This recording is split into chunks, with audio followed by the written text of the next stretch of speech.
In this brief tutorial, I would like to show you how you can modify the range over which an array formula in Excel is defined. Here you can see a few numbers in column A from 1 to 13, and in column B I have entered an array formula over the range from B1 to B10 that you can see here in the formula bar that simply multiplies by 2 the numbers in range A. Now the question is, how do you grow that array formula in size so that it covers the whole input data from 1 to 13? It's very easy to do that. You select the new range as follows, so that the array formula is visible in the formula bar. You click inside the formula bar, you edit the formula as needed, so to reference the new input data down to cell A13.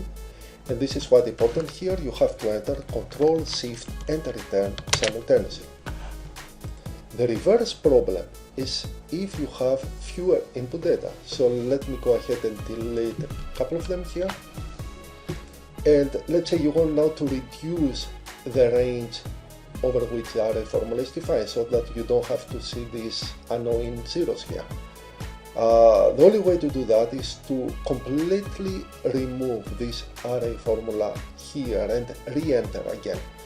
But you need to be a little bit smart. First go to the formula bar, select the formula, and copy this formula into your clipboard.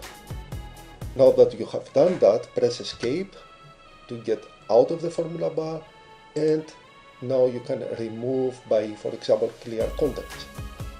Next, select the new destination range, go inside the formula bar again, and paste from the clipboard what you copied earlier as follows, and of course edit the formula so to reference the new smaller range of input data.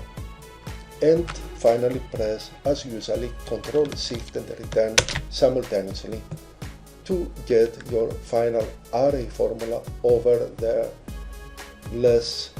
smaller range from B1 to B8.